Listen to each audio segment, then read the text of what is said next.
Halo semuanya, selamat datang kembali di video analisa harian XAUUSD bersama Amandana, dan ini adalah analisa harian XAUUSD pada hari ini tanggal 11 Juni 2025 hari Rabu, yang dimana ini adalah main event paling penting pada minggu ini juga, selain setelah adanya rapat antara Amerika dan China di London, karena nanti malam kita akan ada yang namanya data inflasi di Amerika. Seperti biasa, jika kalian semua suka dengan videonya, jangan lupa like dulu videonya, subscribe bagi yang subscribe, hidupkan lonceng, dan di share.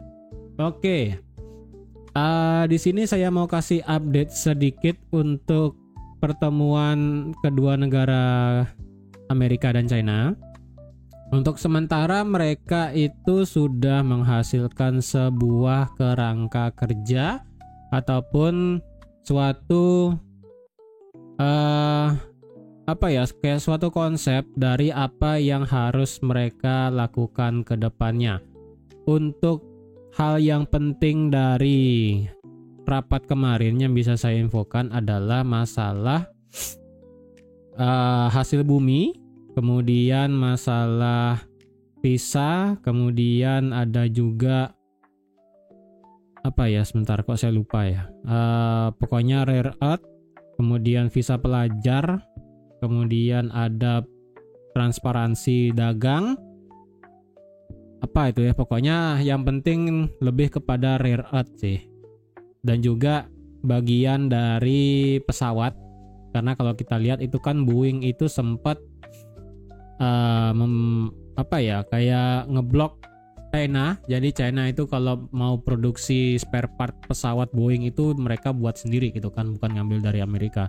Nah, pokoknya sudah ada beberapa kerangka kayak kerangka kerja lah ya, ataupun kerangka dari keputusan rapatnya. Cuman ini kedua negara tersebut harus melaporkan ke kepala negara ataupun wajib melaporkan ke presidennya masing-masing, berarti ke Trump dan juga ke Xi ya. Jadi karena ini baru kelar kemarin malam London, berarti kita itu baru subuh baru kelar di sana. Jadi otomatis untuk pengumuman resminya bisa saja nanti sore, itu udah paling cepat banget, atau enggak nanti malam. Hari ini adalah pengumuman yang paling cepat. Kemungkinan selanjutnya adalah bisa besok ataupun lusa. Tapi tidak menutup kemungkinan juga pernyataan resmi bisa keluar juga minggu depan gitu kan. Jadi harap hati-hati juga. Ya, jadi untuk sekarang semua market lagi waspada untuk melihat bagaimana reaksi ketika nanti hasil keputusan resminya dikeluarkan. Ingat ya, jangan sampai kaget, terutama kayak kemarin tanggal 12 Mei ya. Karena kalau kalian ingat, tanggal 12 Mei ini kita langsung drop ketika keluar ada keputusan dari hasil rapat di Swiss kemarin, ya kan? Jadi di Swiss kemarin itu kan terjadi pada saat hari Sabtu Minggu untungnya. Kemudian hari Senin market gap lumayan gede. Kemudian Senin sore keluar official statement. Nah, untuk sekarang berarti kalau berkaca pada kejadian kemarin di Swiss, karena baru selesai tadi malam di Eropa, berarti subuh di kita, dini hari gitu kan. Nanti kemungkinannya adalah kalau cepat banget berarti bisa kayak nanti sore ataupun besok ya. Paling cepat pokoknya hari ini sore atau nggak malam. Paling ekstrim juga kalau misalnya data CPI keluar kemudian dibarengin dengan official statement. Wah, itu combo luar biasa sih. Itu marketnya bakal awur-awuran ya, benar-benar yang mana bakal dipilih, apakah data dari inflasi atau official statement. Tapi kalau bisa sih lebih cepat lebih bagus ya, lebih cepat lebih bagus. Mau itu sekalian nanti pada saat news ya terserah lah ya, lebih bagus juga karena tidak menjadi problem. Oke, untuk XAUUSD sekarang nanti malam kita ada news ya, data CPI, yang dimana data CPI nanti diperkirakan akan mengalami kenaikan sedikit ya. Berarti nanti malam kita ada data inflasi inti diperkirakan naik 0,1 dari 2,8 ke 2,9. Kemudian headline inflation-nya itu naik dari 2,3 ke 2,5 untuk yang year on year. Kemudian untuk yang bulanan itu naik sedikit untuk inflasi inti dari 0,2 ke 0,3, sedangkan inflasi rate month of month-nya itu flat di 0,2. Nah, jadi dengan data inflasi di bulan Mei yang semisalnya kalau ini naik di 2,5%, kemudian headline inflasinya 2,5%, kemudian inflasi inti naik lagi ke 2,9 ataupun ekstrim di atas 3%, maka itu tetap akan menjadi sinyal hawkish untuk the Fed. Ya, berarti Juli tidak akan ada perpotongan, yang berarti mereka masih untuk setuju untuk memotong suku bunga di bulan September, ya. Jadi kalau misalnya ini memang nanti hasilnya positif semua, naik di atas konsensus dan juga forecast, otomatis itu akan bisa menguatkan USD. Nah, sekarang bagaimana? Jadi kalau dilihat kemarin XAUUSD-nya naik, ya, dia ngebreak di atas 3338 dan tertahan di 45. Bahkan kemarin malam itu tertahan di angka psikologi, kalian bisa lihat sendiri di 3350. Ya, ini sebenarnya di 3350 ya. Di beberapa broker itu ada sampai 3350. Kalau yang di sini di 3349. Jadi bisa saya paskan untuk di XAUUSD kemarin malam itu pas banget, dia naik sampai ke angka cantik 3350. Dan di sini juga tertahan di angka 3345 selaku support become resistance ya. Nah, sekarang apakah kita lebih prefer buy atau prefer ambil sell? Secara H1 ya, ini bentar saya hapus dulu. Ya, ini saya hapus, ini saya hapus. Berarti otomatis ini sudah change of character ya. Secara H1 sudah change of character, tetapi problemnya adalah ketika market ini melakukan change of character, kalian bisa lihat market itu dia ngebuat wick dulu ya secara H1, walaupun M30-nya seperti fake out. Ya, ini yang sebenarnya rada bermasalah kalau dibilang sebagai change of character, karena pada saat market dia naik itu ngebuat ekor, candle sebelumnya ekor lagi, kemudian candle setelahnya, dua candle setelahnya baru ada body yang naik, tapi dia tertahan di support become resistance yang valid di 45. Ya, secara teori ini bisa dikatakan change of character. Tapi kalau change of character yang benar-benar kayak kemarin, yang dimana di sini adalah close body, ya, yang dimana ini adalah close body yang seperti ini, benarkan close body, retest, kita mencari lower high baru sebelum membuat higher high. Kalau ini kan benar close body, jadi benar-benar marketnya bisa untuk naik lagi gitu kan. Nah, dengan kejadian kemarin malam, jadi saya di sini agak sedikit ragu apakah benar marketnya di sini itu membuat yang namanya change of character atau enggak, karena ini benar-benar gimana ya, tidak perfect banget. Dia shadow baru dia naik. Di sini justru ada close candle tapi habis itu dibanting ke bawah. Ini rada sedikit bermasalah ya. Ada sedikit bermasalah secara market structure di H1. Oke, kita lihat dari segi daily. Dari segi daily ini kita membentuk candle yang tidak terlalu bagus lagi ya. Ini atas bawah, kemudian ditutup dengan candle bearish tapi body kecil. Ini benar dari daily tidak memberikan keterangan apapun ya. Dari segi time frame daily, indikatornya secara stokastik ini masih menghadap ke bawah, tetapi secara RSI itu masih flat di atas 50. Jadi ibaratnya ada apa ya, tidak sinkron ini. RSI-nya flat 50, tapi secara stokastik ini dia lebih prefer untuk bergerak turun. Prefer buat turun, tapi momentumnya nggak mau turun. Nah, ini sedikit masalah.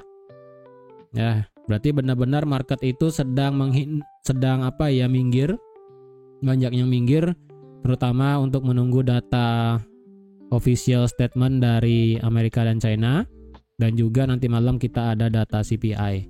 Jadi otomatis ini bakal menjadi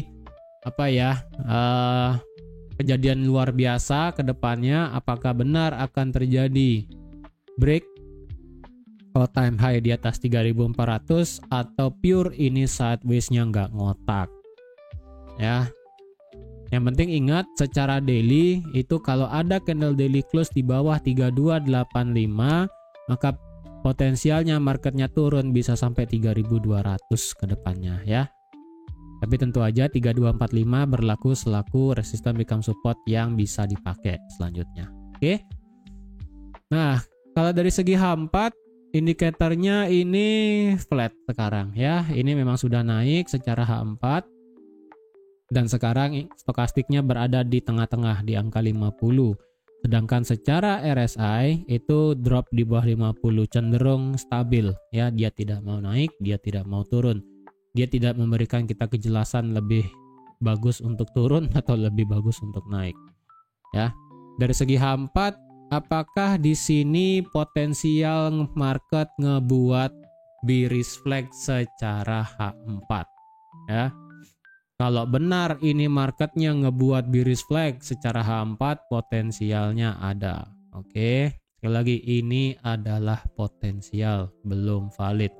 Jadi kalian bisa tarik trend line dari di sini, dari tanggal 9 Juni jam 10 itu.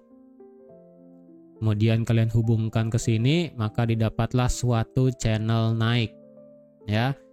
Kemudian tiangnya dari mana? Tiangnya itu bisa dari sini sampai sini. Oke.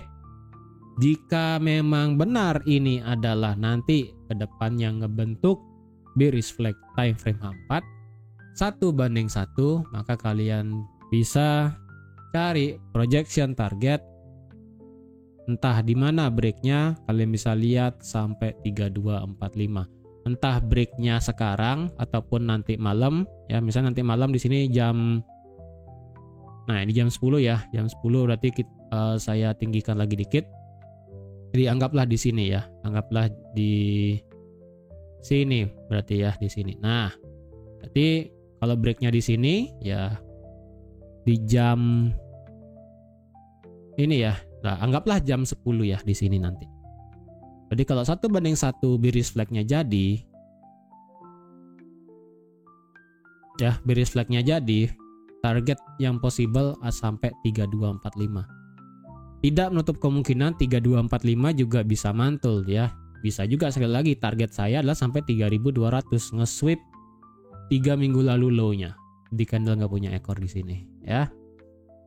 Jadi ini sekali lagi potensialnya bearish flag. Kapan ini bearish flag tidak valid?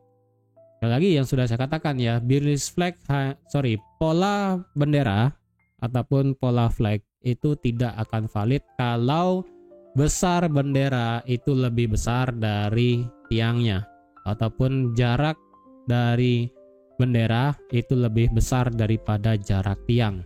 Tidak mesti lebih besar, kalau mendekati aja besar bendera itu dengan tiang, maka itu sudah tidak valid dikatakan sebagai pola bendera ya.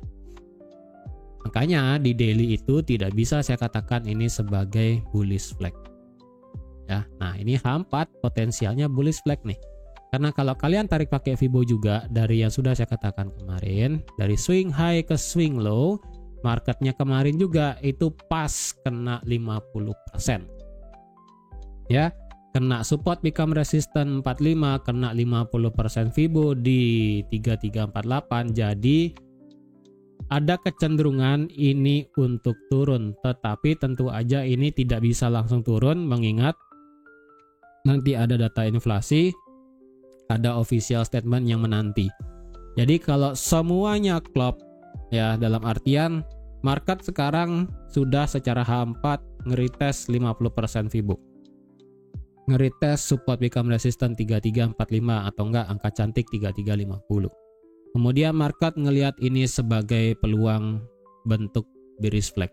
Ditambah dengan adanya data inflasi di Amerika yang naik, yang bisa menguatkan USD, dan ditambah dengan official statement yang bagus tentang tarif yang berarti membawa dampak positif buat USD. Ini berarti secara teknikal dan fundamentalnya masuk, ini lumayan ngedropnya nanti ya. Jadi harap diperhatikan sekali lagi, kalau memang ini benar klop semua ya, fundamental masuk, teknikal masuk, semuanya jadi satu, boom, ini bisa drop lumayan jauh sampai 3.200.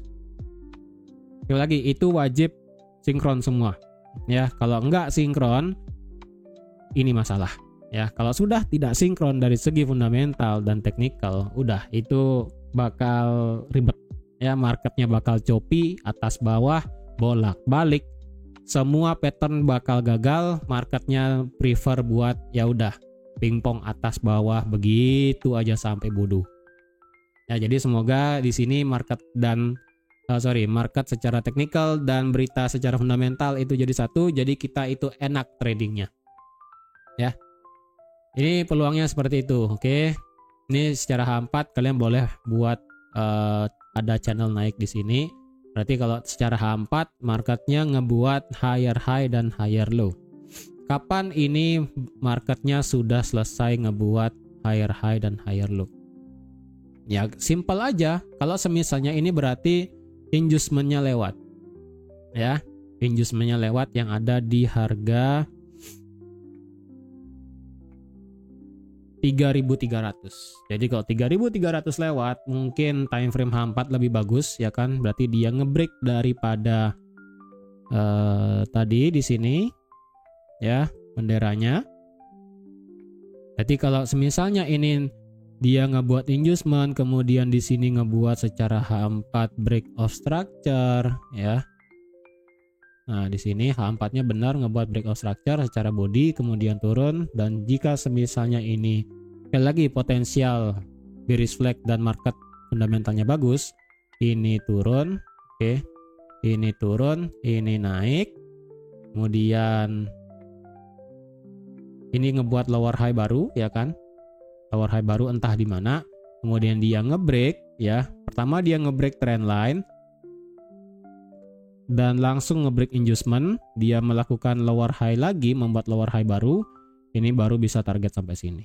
Nah, ini enaknya sih begini ya, dia ngebreak trend line, dia ngebreak channel, dia kemudian ngebreak inducement di 3.300, udah enak ya. Ini bisa langsung klop ke bawah, karena menurut saya di sini secara H4 nggak ada demand yang bagus banget yang bisa menahan market. Karena sekali lagi ini demand H1 sudah diambil semua ya, jadi sudah tidak ada yang fresh. Jadi menurut saya ini kalau sekalinya drop lumayan, asalkan teknikal dan fundamentalnya nyambung gitu ya. Itu dari segi H4. Kalau dilihat secara H1 indikatornya stokastik di bawah sih ya, stokastik di bawah, cuman RSI-nya di sini yang nggak mau di bawah. Nah, ini yang sedikit pelik di sini sebenarnya ya, sedikit worry. Apakah ini benar mau turun atau benar mau naik? Ini masih mengalami kendala. Ini demand H1 menurut saya tidak bisa dipakai lagi ya, supaya kalian tidak bingung. Ini resisten H4 di sini bisa di delete, tidak perlu ya, karena kita perlu melihat harga ini aja sekarang.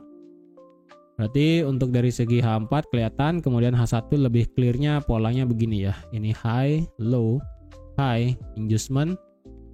Anggaplah break of structure ya. Break of structure. Di sini dia buat low, dia buat high. Kemudian jika semisal nanti beneran kayak tadi ya kan, turun, lower high, lower low. Seperti ini ya. Oke. Kalau gitu apakah kita boleh nge-sell sekarang? Memang di sini potensialnya adalah sebagai area supply ataupun order block bearish. Ini sudah kena dan kemudian drop. Apakah kita prefer buat langsung instan sell kayak begini? Jujur rada bermasalah karena ini gede banget ya. Range-nya ini besar sekali. Jadi menurut saya untuk hari ini kita better tunggu gerak lebih bagus ya. Berarti kayak tadi, lebih baik marketnya ketika sudah membuat lower high, dia ngebreak trend line tadi, ngebreak inducement, Nanti kita ambil retrace-nya untuk membuat lower high baru kita ambil posisi sell sampai bawah, mentok sampai ke 45. Itu ya. Kalau di atas nge-sell jujur saya tidak pengen sih ya. Saya juga tidak pengen untuk nge-sell di atas lagi. Sekalipun saya pengen nge-sell di atas, tembakan nge-sell pun saya rasa nggak bakal bagus juga. Yang dimana berarti jika semisalnya itu ke atas harganya, ya, jika harga nanti bergerak ke atas berarti ya udah ini marketnya bisa untuk nge-break dari channelnya. Justru kalau channel ini di break ke atas ya berarti tidak ada yang namanya bearish flag lagi. Berarti ini adalah bullish channel. Nge-break bullish channel berarti marketnya lebih condong untuk bergerak terus naik dan naik seperti itu ya. Jadi potensial ini bullish channel juga ada, kemudian potensial bearish channel juga ada, makanya ini tinggal tunggu break salah satu. Mau dia naik, mau dia turun, semoga hari ini clear. Ya. Baik, kalau udah di tengah-tengah seperti ini, saya kalau ingin nge-sell pun mentok saya nge-sell di 70 atau enggak 75, tapi saya nggak mau tembakannya itu jauh. Kalau nge-buy, mungkin saya akan nge-buy di atas 3350. Ya. Sekarang saya lebih prefer nge-buy di atas resisten, break resisten baru saya nge-buy. Untuk nge-sell saya better untuk sekalian breakout tadi channel dan inducementnya baru saya untuk nge-sell. Kalau masih di tengah-tengah seperti ini, pingpong kayak begini terlalu beresiko. Tapi kalau kalian ada yang ingin ambil posisi buat intraday cepat ataupun scalping yang cepat sekali, sekarang di sini demand M5 sudah diambil ya. Kemarin sudah saya kasih tahu juga di sini ada demand M5, kalian bisa lihat. Demand M5 di sini sudah dijebol. Oke. Bukan dijebol, ini sudah dimakan 99%, sisa 0,0 sih sebenarnya ya. Jadi kalau ini marketnya turun lagi, saya tidak mengharapkan adanya pantulan di area ini.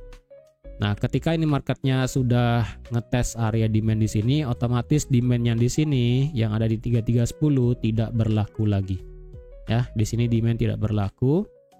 Berarti kalau ada yang ingin nge-buy di bawah, menurut saya tidak oke. Kemudian di sini kita ada rally base rally M5, market sudah naik. Tidak worth it. Kalau kalian ada yang ingin nge-buy nekat ya. Kalau harga masih di atas 3325 ya. Masih di atas 3325 lah ya. Di sini ya, masih di atas 3325, 3327 itu kalian oke masih bisa buat buy scalpingan. Kalau ingin sell di atas bagaimana? Apakah di 3345 oke buat nge-sell? Sementara ini di M5-nya ada supply-nya. Itu di atas banget ya, di 45. Kalau dicari selanjutnya di sini apakah apakah kita bisa nge-sell di sini karena ada fair value gap-nya? Ini terlalu M1-nya sih ada drop base drop. Jadi kalau nonton video ini kayaknya harganya sudah berbeda sih. Kalau nge-buy di atas resisten bagaimana? Nge-buy di atas resisten untuk target semisalnya sampai 45. Apakah ada yang bisa dipakai? Berapa dikit saya kasih time frame-nya ya. Ini kalau M15 nggak begitu ketara soalnya.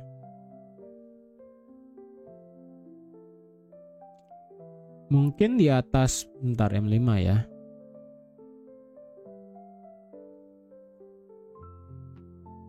Untuk M5 saya rasa di atas 3. Bentar, saya lihat dulu ini. Ini apa? Sebentar ya. Bentar ini. Oke, enggak. Ini apakah sudah diambil belum? Set. Ini sudah diambil. Ya, kalian bisa lihat masuk sekali dan langsung turun ke bawah. Oke, karena ini sudah diambil sekali, jadi oke lah kalau ada yang mau ambil buy di atas 3.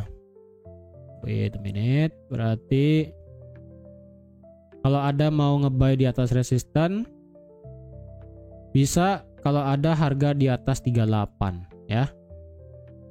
Kalau ada harga close di atas 38, kalian mau ambil buy bisa, target sampai 45 saya rasa oke lah. Ya.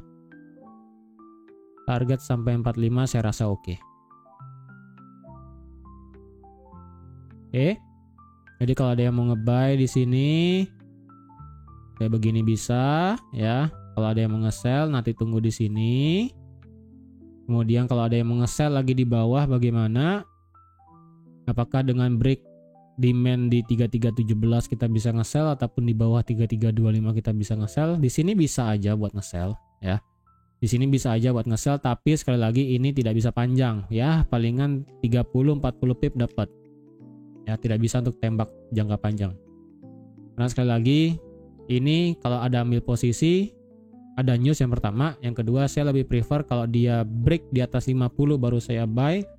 Kalau dia break di bawah inducement 3300 baru saya sell.